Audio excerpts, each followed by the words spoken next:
Sir, Kejriwal ji को तो बड़ी उम्मीद रही होगी, आम आदमी पार्टी को बड़ी उम्मीद रही होगी कि सुप्रीम कोर्ट से राहत मिल जाएगी, लेकिन राहत उनको नहीं मिली है, उनकी मुसीबतें और बढ़ गई हैं। तो जो कुछ आज सुप्रीम कोर्ट में हुआ, उसको आप कैसे देखते हैं? मामला तो अब लटक गया। देखिए, सुप्रीम कोर्ट में जब आप जा रहे हैं तो एक नया विषय उस पर आ रहा है, और नए विषय पर मुझे लगता है कि अब केजरीवाल खुद फंस गए हैं और बहुत बुरे फंस गए हैं। आप याद करिए, मैंने कहा था कि हाई कोर्ट जब जाएंगे तो उस दिन गिरफ्तारी होगी। अब मैं कह रहा हूं कि ये सुप्रीम कोर्ट गए, अब सीएम पद इन्होंने दांव पर लगा दिया है। सीएम पद दांव पर लगा दिया है, क्योंकि इन्होंने जो चैलेंज किया है वो चैलेंज किया है सीएम की गिरफ्तारी। सीएम की गिरफ्तारी इन्होंने चैलेंज की है, तो सीएम की गिरफ्तारी चैलेंज करने का मतलब कुछ अच्छा नहीं है, क्योंकि सीएम की गिरफ्तारी चैलेंज करने का मतलब बिल्कुल साफ होता है कि क्या आप इस पद पर रह सकते हैं। मतलब बीइंग ए सीएम गिरफ्तारी हो सकती है कि नहीं हो सकती। अब इसको अगर सरकार या ईडी या कोई प्राइवेट पार्टी इंटरवीन कर जाए और वो ये कहे कि साहब सीएम पद पे रहते हुए व्यक्ति गिरफ्तार किया गया, क्या ये सीएम कॉन्टिन्यूड वैलिडिटी है कि नहीं है। अब सवाल ये हो गया। अब सवाल नहीं हो नहीं गया, अभी नेक्स्ट हियरिंग पर तय होगा कि वाकई में सवाल कहां जा रहा है, क्योंकि बात यहां पर बिल्कुल क्लियर है कि अगर गिरफ्तारी हुई है, सीएम की गिरफ्तारी हुई है, तो क्या सीएम रहेंगे या नहीं रहेंगे। तो गिरफ्तारी वैलिड है सीएम की, या सीएम का डेजिग्नेशन वैलिड है। और ये बड़ा विषय सुप्रीम कोर्ट के दिमाग में हमें लगता है, इसलिए उन्होंने कहा नोटिस करेंगे। हम ऐसे नहीं सुनेंगे, हम इसका नोटिस करेंगे, नोटिस करके सामने वाले को बुलाएंगे कि सीएम की गिरफ्तारी चैलेंज हुई है। तो एक अब कॉन्स्टिट्यूशनल एनोमली क्रिएट हो जाएगी, और हो गई है। कॉन्स्टिट्यूशनल एनोमली ये है, क्या चीफ मिनिस्टर की गिरफ्तारी हो सकती है किसी मामले में। वो एक कॉन्स्टिट्यूशनल पोस्ट है, तो गवर्नर की एग्जेम्प्टेड है, ये तो लिखा है संविधान में। सिविल मामलों में गवर्नर एग्जेम्प्टेड है, क्रिमिनल केसेस में भी गवर्नर एग्जेम्प्टेड है अगर वो पद पर रहते हुए कोई काम करता है। प्रेसिडेंट भी एग्जेम्प्टेड है, क्योंकि गवर्नर और प्रेसिडेंट के पास अपनी कोई पावर ही नहीं है, स्वेच्छा से कुछ कर नहीं सकते, इसलिए गवर्नर तो एग्जेम्प्टेड है। अब सवाल ये पैदा होता है, क्या चीफ मिनिस्टर भी एग्जेम्प्टेड है, जो इन्होंने चैलेंज किया है। अगर चीफ मिनिस्टर एग्जेम्प्टेड है तो उसकी कॉन्स्टिट्यूशनल कॉन्सिक्वेंसेस क्या होंगी। तो कॉन्सिक्वेंसेस ये होंगी, क्या सरकार पर असर पड़ेगा, क्योंकि इन्होंने कहा है सीएम को आपने गिरफ्तार कर लिया, सरकार कैसे चलाएंगे। तो अब सवाल ये भी पैदा होगा उसका वाइसी वर्सा, कि सरकार चल सकती है या नहीं चल सकती है। तो अब इन्होंने जो चैलेंज किया है, उस चैलेंज में इन्होंने अपने पैरों पे, हमें जहां तक अनुमान है, खुद कुल्हाड़ी मार ली। अगर जो ईडी है या कोई इंटरवीन करके, इंटरप्लीट करके इस विषय को उठा लेता है, ये कहते कि हमें बेल दे दो तो समझ में आता है, इंतरिम बेल दे दो समझ में आता है, पेरोल दे दो समझ में आता है कि भाई मैं चुनाव में जाऊंगा। लेकिन सीएम पद चैलेंज किया है कि चीफ मिनिस्टर की गिरफ्तारी हुई है, तो चीफ मिनिस्टर की, सिटिंग चीफ मिनिस्टर की गिरफ्तारी की कॉन्सिक्वेंसेस चैलेंज होनी चाहिए।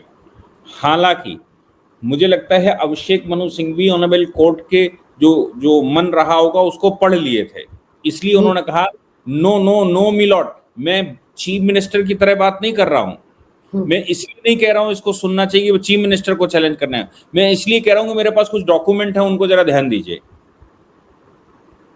तो जब उन्होंने कहा मेरे पास कुछ डॉक्यूमेंट है, उनको ध्यान दीजिए, तो मुझे लगता है कि ऐसी परिस्थिति में निश्चित रूप से वहां पर यह बात आई ही होगी, या इशारा दिखाई दे रहा होगा कि भाई सीएम को चैलेंज कर रहे हो तो फिर पार्टी को बुला लेना चाहिए, केंद्र सरकार को बुला लेना चाहिए, एलजी को बुला लेना चाहिए, उनके वकील भी तो आए, वो भी तो कुछ बात कहें कि हम आपको यूनिलेटरली एक तरफ से कैसे सुन लें। तो ये इशारा ठीक नहीं है केजरीवाल के सेहत के लिए। और अगर ये विषय उठ गया तो ये 5 बेंच पर जाएगा, कॉन्स्टिट्यूशनल पहले 5 की बेंच में जाएगा, फिर सीजीआई के पास पहुंचेगा, फिर ये विषय अभी बेल तो पीछे चली जाएगी कि इनको छोड़ना चाहिए कि नहीं छोड़ना चाहिए। अब सवाल चैलेंज हो जाएगा सीएम पद। अब ये डिपेंड करेगा उस दिन वकीलों ने कैसे इसको प्लीड किया, यानी कि ईडी या केंद्र सरकार कैसे प्लीड करती है, कैसे उसको रिस्पॉन्स देती है, और जो पिटिशनर हैं यानी कि अरविंद केजरीवाल ने क्या लिखा है अपनी पिटीशन में। अगर पिटीशन जैसे दिल्ली हाईकोर्ट में उन्होंने सीएम पद चैलेंज किया था कि सीएम होते हुए आपने गिरफ्तार कैसे कर लिया, अगर उसी को ये लेकर गए हैं वैसा ही, तो फिर आप समझ लीजिए कि अब एक बड़ा पिटारा खुलने वाला है। क्योंकि अभी तक कोई ऐसा इलस्ट्रेशन है नहीं कि सिटिंग सीएम गिरफ्तार किया गया हो और उसकी कॉन्सिक्वेंसेस कभी आई हो, क्योंकि मानवता के आधार पर भारतवर्ष में सबने पद छोड़ा है। ऐसे 6 बड़े प्रकरण आ चुके हैं, हर बार पद छोड़कर 2-3 महीने ट्रायल चलवाकर फिर लौट कर आए हैं जब उनको राहत मिल गई है। लेकिन ये पहले व्यक्ति हैं जो चिल्लाकर कहते थे कि आरोप लगे हैं तो पद छोड़ो, और अब इनके ऊपर आरोप छोड़ दीजिए, ये पूरे डूब गए हैं फिर भी पद नहीं छोड़ रहे। पर सर अभी आप याद कीजिए कि हेमंत सोरेन का मामला था, उनको भी गिरफ्तार करने के लिए पहुंचे, तब तो वो सीएम ही थे, लेकिन गिरफ्तारी से पहले वो राजभवन गए ईडी के अधिकारियों के साथ, फिर उन्होंने वहां इस्तीफा दिया, फिर उनकी गिरफ्तारी हुई। तो ये तो नैतिकता है जो हमेशा से चली आ रही है भारतीय राजनीति में। अरविंद केजरीवाल शुरुआत से कहते आ रहे हैं 2011-12 से कि वो तो क्रांतिकारी बदलाव करने के लिए आए हैं। तो क्या ये क्रांतिकारी बदलाव है कि वो सीएम की कुर्सी पर चिपके रहेंगे, भले ही उन पर भ्रष्टाचार के आरोप लगते जाएं, गिरफ्तारी हो जाए? तो ये कहां तक भारतीय मतलब राजनीति में वायबल है? भाई सवाल ये पैदा होता है कि चोर की दाढ़ी में तिनका, जो जैसा खग जाने खग की भाषा, ऐसा हमारे यहाँ पूर्वजों ने खग जाने खगही की भाषा। अब भाषा वही लोग पहचानते हैं जिनके मन में वो विचार रहता है। अरविंद केजरीवाल कितनों को लात मार कर आए, अन्ना हजारे की पीठ पर चढ़कर आए, और जितने उनके साथ थे सबकी पीठ पर चढ़कर आए वो, फिर उन्होंने पार्टी कैप्चर कर ली। तो याद करिए वो डायलॉग जो टेबल पर कुमार विश्वास और अरविंद केजरीवाल के बीच में हुआ था, जब कुमार विश्वास ने कहा था कि हमारी तुम्हारी दोस्ती पक्की है कि ये पद की वजह से है, और ऐसा लग रहा है कि ये पद जो है वो स्थायी हो गया, तो केजरीवाल ने जवाब दिया था अभी तो है। तो इसका मतलब ये हो गया कि केजरीवाल ने जब उनको कुमार विश्वास को ये कहा था कि भाई पद ही तो है, अभी तो है मेरे पास, तब तक तो मैं हूं ना, तो उनको ये पूर्ण विश्वास है कि मैंने पद छोड़ा नहीं, कि बाकी जैसे लात मार के बाकियों को हटाया, इनको भी कोई ना कोई लात मार कर हटा देगा, इसलिए ये पद छोड़ने को तैयार नहीं। अदरवाइज अगर आप एक टीम है तो आप पद छोड़िए, किसी को भी मुख्यमंत्री बना दो, क्या फर्क पड़ता है। भाई जयललिता ने पन्नीर सेल्वम को बनाया था कि नहीं? बिल्कुल बनाया था। नीतीश कुमार ने जितिन राम मांझी को बनाया था कि नहीं?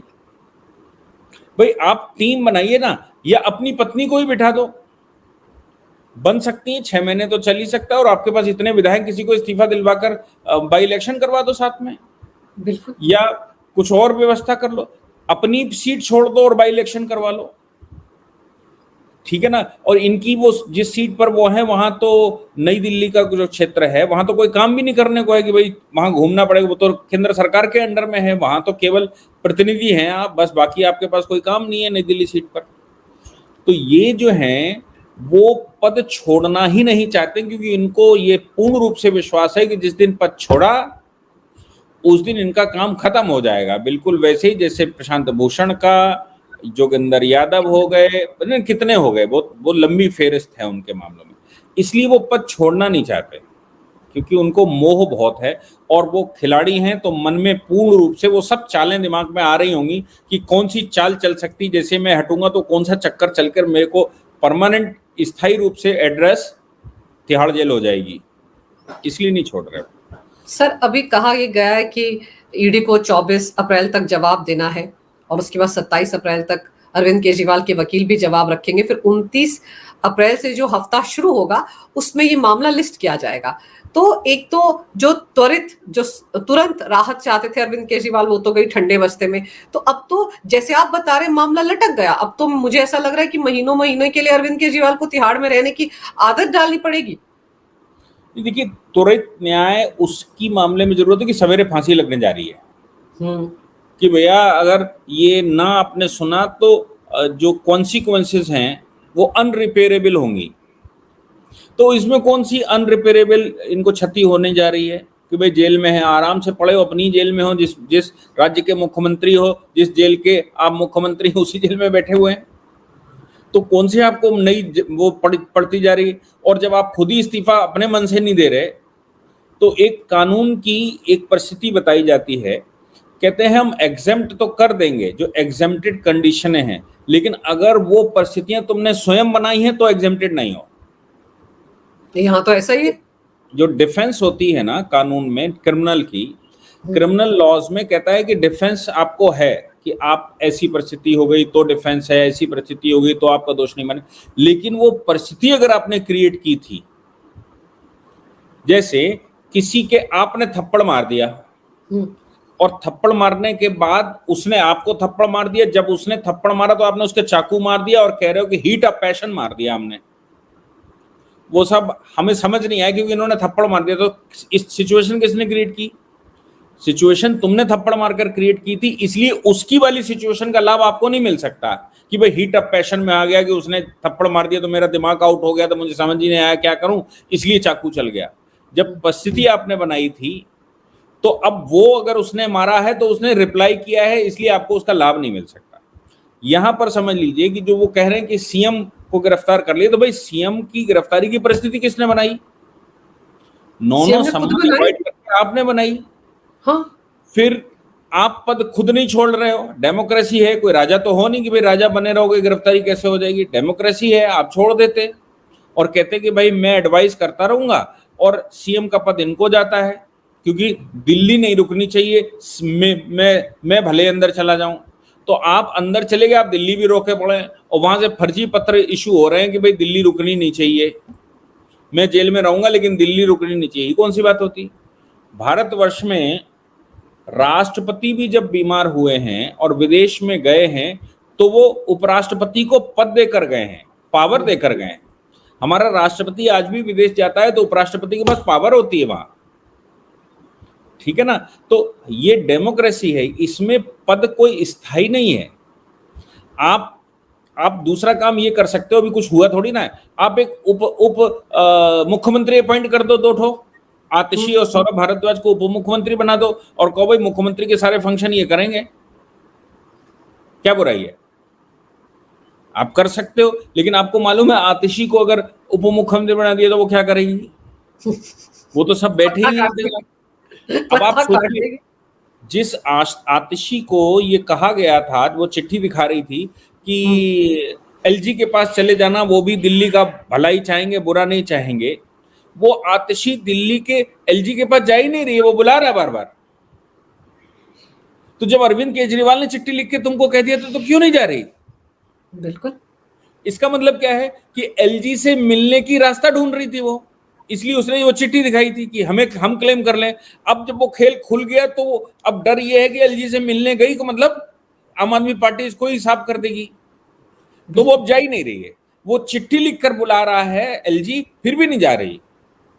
और सवाल तो सर ये भी है कि वो चिट्ठी अरविंद केजरीवाल ने लिखी भी है या नहीं, या खुद ही बैठकर लिख ली थी।